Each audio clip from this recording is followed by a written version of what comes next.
Morning, everyone. Would you believe me if I told you that about 15% of the internet is behind a CAPTCHA that can't tell automation from a human? And what on earth does that have to do with accessibility and security? The rest of this talk should start to answer those questions.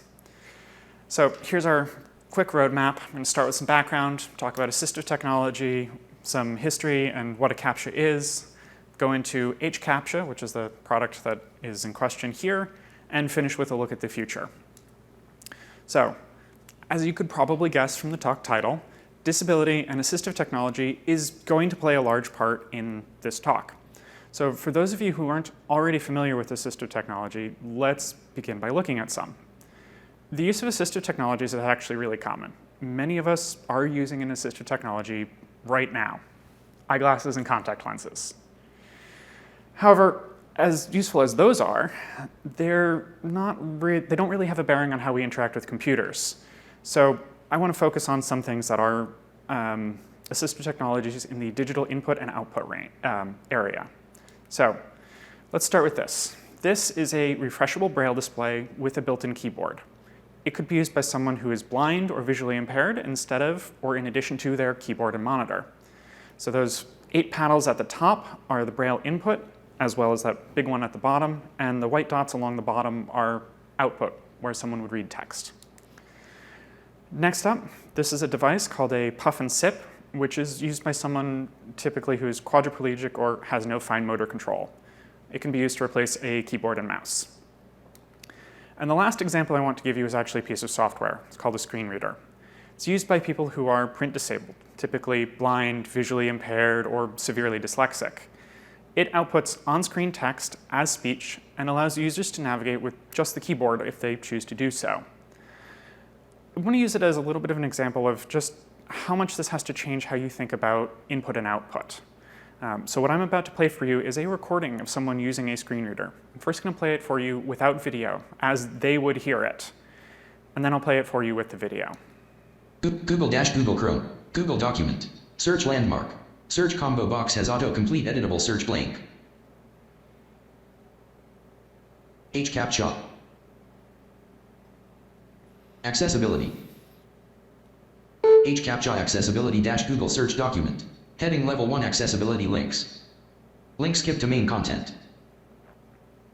Main landmark clickable accessibility hCaptCha heading level 3 https://www.hcaptcha.com exit. Document busy blank. All right, so before I play that with the video, by a show of hands, does anyone think they know what the user was doing there? All right, so let's see it with the video. Google Chrome, Google Document, Search Landmark, Search combo box has autocomplete editable search blank. hCaptCha. Accessibility. hCaptCha accessibility Google search document. Heading level 1 accessibility links. Link skip to main content. Main landmark clickable accessibility hCaptCha heading level 3 https://www.hcaptcha.com exit. Document busy blank. All right, those of you who raised your hand thought you knew what was going on. Raise your hand again if you were right. All right, so I want to emphasize that these assistive technologies that I've talked about are really only a very small selection of those that are available, and that there are many more options out there. Each of these methods has its own advantages and disadvantages. So for example, a screen reader is hard to use to skim text, but keyboard input is fast. In contrast, a device like a puff and sip may allow someone to skim quickly, but might be pretty slow to type. Assistive technology is really tuned to a disability and to a person, so it's as variable as disability itself, which is to say, extremely. 2 people with the same disability may use entirely different assistive technology because that's just what works for them. All right, next up for background is CAPTCHAs. These are small puzzles that are simple for humans to solve and hard for computers. This is sometimes called AI hard, human easy. Typically, they're used to ensure that a request comes from a human and not some kind of automation. If you'll bear with me for a little bit of history, the name is from a paper called CAPTCHA, Using Hard AI Problems for Security. which was published in 2003. That led directly to reCAPTCHA, the first version of which you see here. Other things were CAPTCHAs first, just they didn't quite get that name. reCAPTCHA was one of the first, if not the first, to make CAPTCHAs do useful work. It got humans to label hard-to-read portions of text in order to train optical character recognition systems. So what was brilliant about reCAPTCHA was how it aligned two very diverse problems. In this case, websites and users wanting to eliminate automation on the internet, and the authors of OCR software needing better data to train their software. reCAPTCHA took these two groups and positioned them to solve each other's problems. reCAPTCHA was bought by Google, who wanted better OCR. Eventually, machine OCR got to be as good or better than human, so it's no longer an AI hard problem. Look around for another AI hard problem. Object identification in photography is what they have more recently settled on. And then reCAPTCHA was revised once again into this now familiar "I'm not a robot" checkbox. This version of reCAPTCHA tracks the user's behavior on the page and applies machine learning to determine if the user is human or automation. The user is only asked to solve a challenge or a puzzle if they look like they might be automation. And reCAPTCHA isn't the only CAPTCHA out there, but it is one of the best known ones, and it has tended to be at the cutting edge of CAPTCHAs, which is why I've used it for some history. So that brings us, finally, to hCaptcha. hCaptcha is a commercial product put out by a company called Intuition Machines. It's used to prevent automation, according to their numbers, on about 15% of the internet. Mostly this is through their largest customer, Cloudflare, who picked them up in April 2020, which is actually how I heard about them. Intuition Machines itself is a blockchain-based data labeling service company. So if a researcher has a large set of pictures of, say, modes of transport and wants to have them labeled with what type of transport is in each picture, they can pay Intuition Machines to get labels attached to each picture. Intuition Machines does this by crowdsourcing it via hCaptcha, and in turn, they turn around and pay website owners to run hCaptcha. There's a blockchain in the middle, but it's not particularly germane to this talk. So Intuition Machines and hCaptcha claim on their homepage that hCaptcha is three things. First, private, as in they don't track or sell your data. Second, secure, as in it keeps out automation and makes sure that the user is human. And third, faster and lower friction, as in it's easy for the users to use. So what does using hCaptcha actually look like? We're going to start by walking through their visual timed workflow. So you go to a page, you start filling out a form, get to a place where there's a box labeled "I'm human," and you check that. At this point, the hCaptcha software looks at some criteria and decides if it believes that you might be automation. These criteria are in Intuition Machines' secret, but they might be things like your IP address, if hCaptcha has been able to put cookies in your browser before, and your behavior on the page. If you look unusual, if you look like automation, you get shown a challenge. Now, guess who's the most likely to look unusual? Users of assistive technology who might do things like navigate through a page and never move the mouse. My personal experience across their site, eBay, Cloudflare, and even the submission site for this conference is that hCaptcha, when you see it, always shows a challenge. After all, hCaptcha exists to get data labeled, so they're pretty heavily incentivized to show as many challenges to as many users as possible. Of course, it's also possible that something about me is just inherently suspicious. So you check that box, up pops a challenge. Select all images that contain a boat. Go ahead, click them, click next. Repeat for a new set of images. Select all the boats. Click Verify at the bottom of this one. And finally, that pop-up goes away, the box checks, you're certified as human, and on you go. But let's rewind. Let's say that you can't use that visual timed workflow. Perhaps you're blind and can't identify the images. Or you're quadriplegic and you can't select the images before the challenge time's out. How do you get through hCaptcha's challenge? You use what they call the accessible workflow. So let's start working through that. Starts in the same place. The form, check the I'm human box, and on you go. Up pops a challenge. Unfortunately, you can't do it. If you're lucky, you don't spend a lot of time trying, and instead you look for accessible options. Eventually, you might find the burger menu in the bottom left corner of that little pop-up, and from there, an item that says accessibility. So you click on that, which brings you to a web page where you can put in your email and sign up for accessibility access. Submit that, which tells you to check your email, You go to your email, you wait, and eventually this shows up. There's a link that's stylized to look like a button in there that says Get Accessibility Cookie. So you click on that, which brings you to a web page that looks like this. You click the Set Cookie button, and a little notification lets you know that the cookie's set. By the way, last I checked, I believe this notification actually doesn't alert to screen readers and other alternative output. So if you use one of those technologies, you're left wondering if it actually worked correctly, which, given that that's the population that this workflow is designed to serve, is a hell of a usability failure. A large part of the intended audience for this workflow isn't going to get feedback to know whether or not this workflow actually succeeded for them. Anyway, you're here, the cookie's set, go back to the form you were working on, which is probably timed out. So you fill it in again, check the I am human box, and this time it just works. Hooray! This seems like a pretty reasonable process, right? At least to cover the entire gamut of possible assistive technologies and disabilities that might have trouble with a visual timed workflow. The process is 7 or 8 steps, assuming everything works properly, and some of those steps involve waiting. The visual timed workflow is 3 steps. That's a huge difference, especially in comparison to other CAPTCHAs, which have accessible challenges that add no extra steps and no extra waiting. However, I should also point out that this is only the first time workflow. It doesn't always take so long. That cookie that got set is good for 24 hours.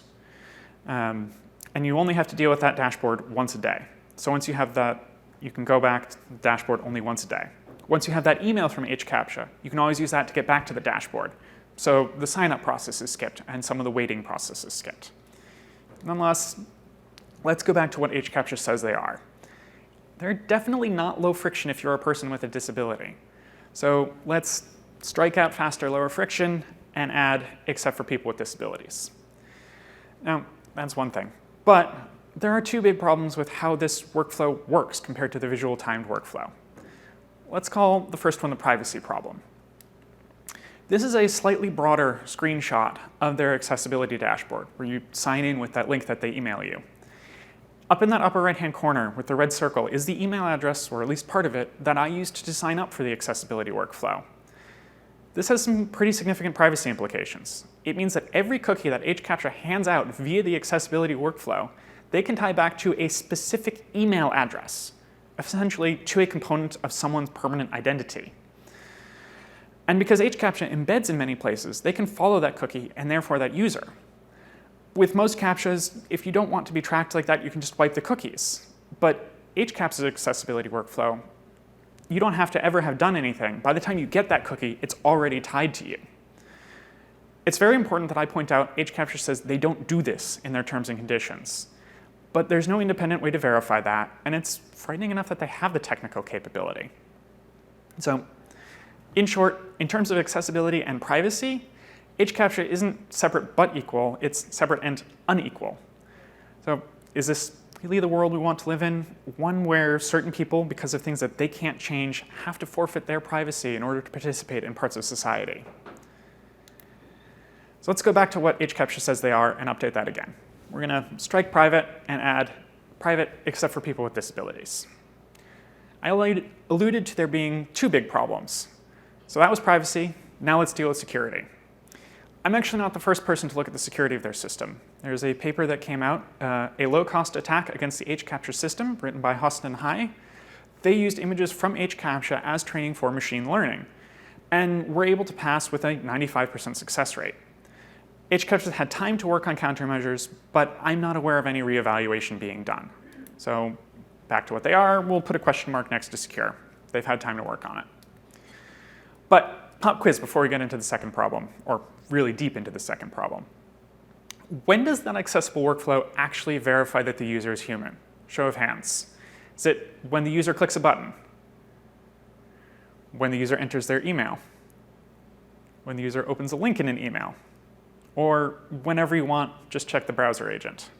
All right, you're all very smart because none of you raised your hands. It doesn't. No part of this accessible workflow is an AI hard problem or at all difficult to automate. And this is a short video of some quick and dirty automation I put together in order to prove that this process can be automated. You see it typing an email, it'll go through and open the link, set the cookie, and then check the box and be certified as human. It's nothing fancy, just XDo tool driving the mouse and a little custom Python to run a mail server. And as you'll see in a second, it's perfectly capable of running through the entire accessibility workflow without any intervention. hCaptcha has some countermeasures, mostly in the form of rate limiting. Each cookie can only be used so many times. Each account only gets so many cookies per day. Each IP address can only sign up for so many accounts per day. And each domain can only sign up for so many accounts per day. But domains are cheap and rotating IP addresses is easy, so it's not clear how effective these are in the real world. And you can now see that it has checked the I am human box in the bottom left-hand corner there. So let's go back to what hCaptcha is. And we're going to now strike secure and say, except that it can be automated. So by now, I hope I've convinced you that hCaptcha's accessibility workflow is broken. All the work I did on this was under their bug bounty program. I've disclosed it to them, and I've disclosed it to Cloudflare, who run a second independent instance. Both of them said it was not an issue due to mitigations that they declined to disclose or due to the resource usage required to circumvent the CAPTCHA. However, this is also a really great time for me to note that hCaptcha appears to have shut down this automated accessible workflow sometime in the second half of 2021 or early 2022. Or at least I haven't been able to do it since then, and they've disabled all old accounts. It's all still there, but when you go to put in your email, it throws out an error and says you have to email support. You have to wait for a human support person to handle your ticket. They ask for your IP address, your browser identification, user agent string, what website you're on, and what about hCaptcha doesn't work for you. That last bit is particularly critical. It's not quite asking you to disclose a disability, but it gets real damn close. Saying, I can't see the photos isn't the same thing as saying, I'm blind, but you can it has the same effect. This decision to use a process where people have to prove that they somehow deserve to use the accessible workflow completely circumvents that CAPTCHAs are supposed to be automated tests, and even more so than the previous accessible workflow, impacts the privacy and usability for any user who has to use that workflow. So let's take a step back and look at the bigger picture. Let's talk about how such a flawed design came to be. Before I get into that, I want to be clear. This is derived from what they've written publicly. It's my best reconstruction. I have no private information. I haven't spoken with them about the process. hCaptcha is a data labeling service, so they need data to label. Computers typically put out audio and visuals, not much for the other senses. So CAPTCHAs will be either audio or visual CAPTCHAs. Most CAPTCHA services that provide an accessible alternative do so via audio. However, hCaptcha believes, and this is a direct quote from their support staff, that, quote, audio options provide virtually no security, end quote, and that they believe Google's reCAPTCHA disables audio CAPTCHAs if it believes that there is any chance the traffic is actually automation. I found no evidence that the last part is actually the case, despite a lot of questions on the internet asking how to disable audio CAPTCHAs. This belief that audio CAPTCHAs are low security is, in my opinion, what led hCaptcha to choose to do a visual-only CAPTCHA. After all, it would be high security, right?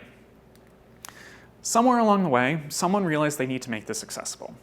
Don't know the mechanism. Perhaps someone consulted an attorney who reminded them they were at risk of being sued if the product wasn't accessible to everyone, not just those who currently have good eyesight and fast reflexes. To their credit, it really does appear that they implemented the accessible workflow at the end of the engineering process and before launch. So when they launched, that workflow was there. However, discovering the accessibility requirement would have been a good time to step back and reconsider their no audio CAPTCHAs. Instead, they came up with this strange accessible workflow that we walked through earlier. So what's next for hCaptcha? Clearly, this tacked-on workflow didn't work. hCaptcha says they're moving to a new text-based challenge system. This has users answer questions like this one: what object can tell time? And makes determinations based on that. It has language and cultural challenges, which they acknowledge, but if done well, is actually really good for certain populations with disabilities. It's one of the few, if not the only CAPTCHA mechanism that would actually be accessible to those who are deafblind. But it could be bad for others, for example, the cognitively impaired. They've also talked about fixing the privacy side of this by using a browser extension called Privacy Pass, which gives cryptographically blind tokens for CAPTCHA bypasses. It already works for the visual timed workflow, but not as far as I can tell for the accessible one. They've been telling me that this capability is coming since April 2020, so I will believe it when I see it. In my opinion, though, they're kind of fundamentally stuck. Unlike other CAPTCHA players, their business model relies on them getting paid to label data. That means that they have to show users data, and they have to have a challenge where users label that data. They know they can't use the accessibility solution that I have just talked about, so they've shut it down, and yet they haven't gotten this new text-based CAPTCHA out, which they announced in March of 2021. So hCaptcha stuck. What about others? We're starting to see a decoupling of this automation detection from these AI hard problems and into other methods of differentiating human from automation. So do we want to continue using these AI hard, human easy problems? What do we do when these are exhausted? Are there other more effective ways to handle automation on the internet? And how will any future solution interact with accessibility? So as I wrap up and we all start to head off towards lunch, what do I want you thinking about? 3 things. First, when doing design, make sure you're considering all of your users and requirements. Tacking on accessibility at the end of the engineering process is what caused that workflow and those assumptions that they made to fail so spectacularly. Second, be aware of what happens at the margins. I talked a lot about AI hard, human easy problems. But for which humans are these problems actually easy? Is it all humans?